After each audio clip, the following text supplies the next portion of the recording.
Hands can do incredible things. Now they can even help save a life with hands-only CPR. If you see an adult suddenly collapse, just call 911, then push hard and fast in the center of the chest until help arrives. Learn more at handsonlycpr.org.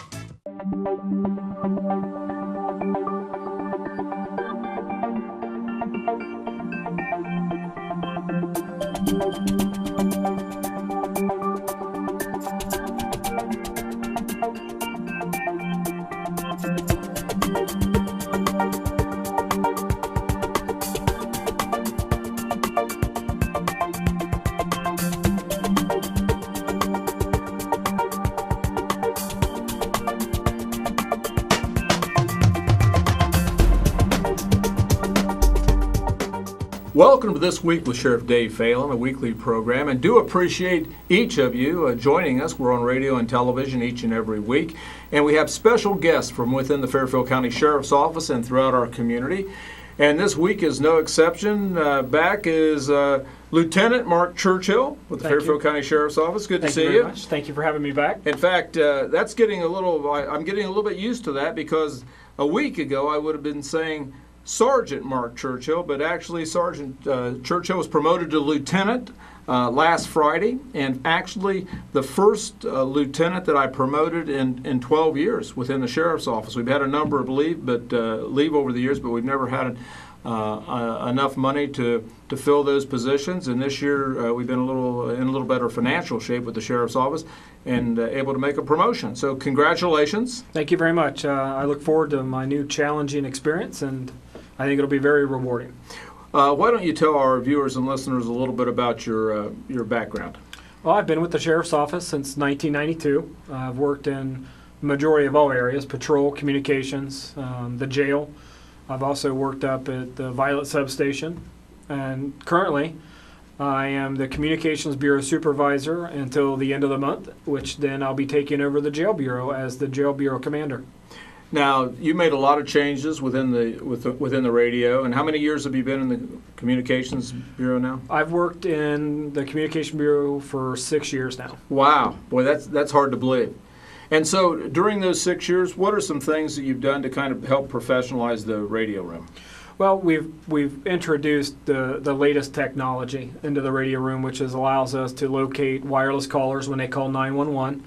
We've maintained a change out of computer systems to make sure that the computers that we have are new, they're functioning properly, and they're operating the way that the program that our vendor gives us to use does. Personnel with training, there's always training, so I'm always training my staff on fire dispatching, law enforcement dispatching, call handling, customer service is important. So we've pretty much gone the whole gauntlet. Now, 6 years ago, how does it compare today as far as the calls that are coming in through cell phones? I would say every 5 911 calls is a cellular call, so it's 5 to 1. Really? Yes. Boy, that's pretty amazing. That surprised me. I didn't think it was going to be that high. Most of our 911 calls now are cellular called. Now, what about the other calls, just common calls for service? They come from normal household landlines. Okay. I think last month we had over 1,700, and only 300 or 400 were landline calls. So it's really kind of changed the dynamics of things. And we do have the technology now to locate where the people are calling, don't we? Correct. If you're from a cell phone. If it's GPS enabled, we can locate them. We'll triangulate on their location. I believe we can get them down to about 100 meters. Wow. And didn't we have an incident a few years ago where someone was actually in a car accident and they were in a ditch? A lady was in a ditch, and she called from her cell phone and they weren't able to find her, and then we were able to do that. And I don't know if you were in the communications center then or not. It was actually that she called into our dispatch center, but she was found in Licking County. Correct. In a ditch, actually, and she was from out of town and she wasn't familiar with the area, but I think the highway patrol actually found her. Yeah, well, actually that helped us resolve an issue that we discovered we had with our mapping system in the radio room. We only had a map of Fairfield County on our computer system, and since then we've added the mapping for all surrounding counties around Fairfield. So now if we get a call similar to that nature, instead of a the dot, and it represents the caller on the map screen being out in an open airspace, we can then turn on, say, Licking County's map, and we would be able to tell you exactly what road she was on, between what two roads we'd have had her found. Yeah, and I've often said that I think the dispatcher is one of the most difficult areas within the sheriff's office. And if you think about the situation that they had in Aurora, Colorado, where they had the shooter in the movie theater, and then recently outside of Milwaukee, Wisconsin, where they had a shooting in a church, what happens when you get those multiple calls of 911? I would think in that movie theater with people with cell phones, they could have very easily gotten 50, 60, 70, maybe more calls within a matter of minutes. How does a system handle that volume of calls? Well, we have what's called automatic rollovers. So if our system becomes overloaded, our calls will roll to Pickering Police Department. If Pickering Police Department's overloads, they'll roll to us. Lancaster will roll to us. So we have those features set up. And if it rolls over more than once, it's going to go to Licking County or it's going to go to Pickaway County's 911 center. So you will get an answer. I don't believe that we've ever had an incident within the Fairfield County Sheriff's Office where someone calling 911 got a busy signal. Is there an average time that when a 911 call comes in that the caller can expect somebody to pick up the phone? The average ring time we have right now is 4 seconds. That's pretty good. Yes. That's pretty good. And so on different calls for service, this might be of interest to our viewers and listeners, what type of prioritization system do we have in the radio room depending on the type of calls that come in? How are those prioritized? We have priority 1, 2, 3, and 4. And calls for service such as a priority 1 would be, say, an accident with injuries. That means it needs immediate law enforcement response and an immediate EMS response. Mm-hmm. Same thing with a domestic violence incident where there's an active assault going on, a burglary in progress, robbery in progress, things of those natures where immediate response is necessary. That's a priority 1. And we'll immediately dispatch the units on those calls. Sometimes while we're still on the call on the phone with the caller. So if it's a mailbox vandalism, they kind of fall lower on the pecking order to make sure that we have other calls out there. All right, that would probably be a priority 3 or a priority 4. Yeah. And what happens whenever all the cars are tied up? How does that work if you happen to get a 911 call? Well, if we get a priority 1 call and we show all cars tied up, we immediately inform the duty officer that we have a priority 1 call and we don't have units available. He will then direct the dispatcher to clear a unit from a call in order for it to be handled. If it's a priority 2, 3, or 4 call, we're allowed to have them calls pinned for no more than 30 minutes and no more than 60 minutes on a priority 4. So the deputies are always monitoring the radios, they're listening. So if, let's say they're taking a traffic accident and something comes where there's a deputy in trouble, something like that, they will be able to move right away from that and go ahead and respond to those serious calls, right? Absolutely. And then our frontline cruisers, we actually do have computer systems now, so the deputies do see real time the call volume or the active calls for service that we have. And a lot of times when they see a call being entered that they know they're going to be dispatched to, they already start driving in that direction. So by the time we've marked them to dispatch them, they're acknowledging, I've been en route for about 5 minutes. And also within our system, we have the ability to track where the cruisers are at all times, right? Correct. We have what's called an automatic vehicle locator system, so we're able to track our frontline vehicles' movements in real time, and the dispatchers can see where all the frontline vehicles are in the county. And why is that important? Well, if the deputy marks and so we ask if a deputy marks that they're in trouble or we can't get to them on the radio, we know where their last fixed location was because we can see their car on the map. Okay. And we can send send help immediately to that area. Now, you're going to be leaving that assignment after 6 years and made a lot of changes and improvements. That's probably, I know you're excited about your next assignment. We'll be talking about that this weekend into next.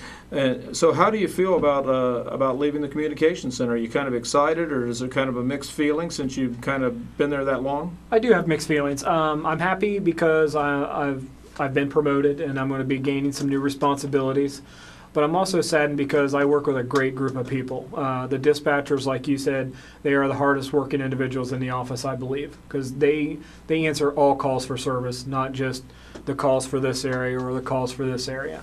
They are the first contact people have, and they're an amazing group of people. They really care about their job. They understand professionalism, and I am actually have been honored for the last 6 years to be able to work with them. And, you know, I had lunch with Chief Bailey, the chief of the Lancaster Police Department, and he really had a lot of good things to say about you and about our communication center. He said it's just very impressive any time that he's been in there.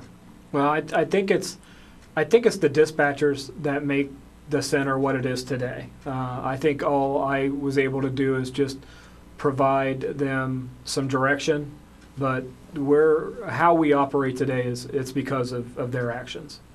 And at any given time, how many dispatchers would be on duty? And then there are other dispatch centers within the county, right? Correct. We generally keep 3 dispatchers on first, 3 on seconds, and some days, like the weekends, we have 4. And then on the weekends for thirds, we'll have 3, and then during the week there'll be 2. Okay. And then there's also the dispatch center for the Lancaster Police Department, the Pickering Police Department. Right, and I believe Lancaster, I'm not quite sure what their staffing requirements are, but you know, they also have staffing on duty 24 hours a day. And coming up, you're going to have kind of an award luncheon for the dispatchers. Tell our viewers and listeners about that. Every year they have what's called the Dispatcher Appreciation Luncheon, and it's a time where the dispatchers can come together because normally the only time they interact with each other is over the telephone. That's right. Or they're marking each other on the radio. And it's a way for them to come together to be recognized for the outstanding service they provide this county and for them to be able to celebrate. And you know, it goes without saying how important that job is because unlike many jobs and different things, the calls are taped, and anytime there's a major news story, one of the things that the TV and the radio stations call in, they say, I'd like to make a request to listen to those videos. So that conversation can be heard over and over, and if it's a national story, millions of people can hear the conversation between the dispatcher and how that's handled and the citizens calling in. Yes, and that's one of the things that I've tried to instill is, again, the professionalism, the customer service. So I think it's true to say that not all of the time we enjoy talking to people on the phone because sometimes they're just not nice. That's right, right. But the dispatchers, they're able to remain professional, obtain the necessary information that they need to resolve the situation and address the incident. So you're going to be moving into your new assignment, which you're going to be the jail commander. A lot of responsibility, supervising almost half of the Fairfield County Sheriff's Office. And we just got a couple of minutes left, so what I'd like to do is maybe ask you to come back next week and talk about a couple things. Talk about the upcoming Millersport Corn Festival. And you've been, how many years have you been out there working that? Oh, I'm going to say at least 15, 16 years. And really, I think we want to talk about things that go on behind the scene and what an important assignment that is, because at that festival there's thousands and thousands of people, and so how the security works, some of the things that you do to prepare for that. So, absolutely. And we'll also talk about your new assignment in the jail. All right. Fair enough. Thank you. Next week. With us this week has been Lieutenant Mark Churchill, who is going to be our Jail Bureau Commander coming up here in the next couple weeks. Recently promoted, and actually the first promotions I've done to lieutenant since I've been sheriff in 12 years. So we have not made any promotions to lieutenant in 12 years. So this year there was a little bit of room in our budget to do that, and we're certainly proud of Mark and all of our employees within the Fairfield County Sheriff's Office. We have a great sheriff's office because we have great people, and they do a lot of great things day in and day out. Many times the citizens out there aren't even aware of some of the things they do. But we certainly appreciate their dedication to this community. And I do appreciate the listeners and viewers that join us each and every week right here on radio and television. And the folks at Fairfield Christian Academy, J.T. Burcham, and the folks that produce this show every week for us without any charge, by the way, to the sheriff's office. And they do it as good public relations. And it gives the sheriff's office an opportunity to share a lot of great things going on within the sheriff's office. We've had our detectives on, we've had members of our SWAT team on, our litter patrol, our weights and scales deputy. And during this fall and into next year, we're going to be bringing a lot of interesting guests. I'm going to have Chief Dave Bailey with me again recently, and it's always good to have him aboard.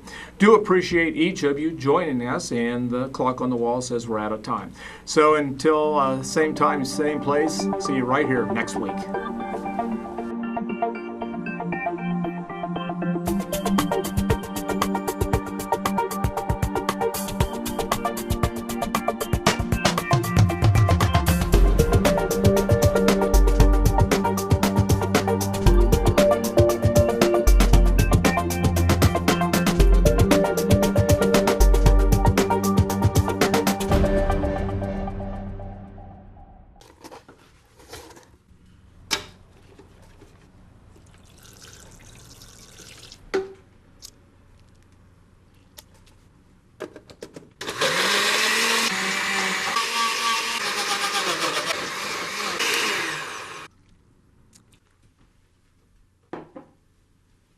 The smallest moments can have the biggest impact on a child's life. Take time to be a dad today.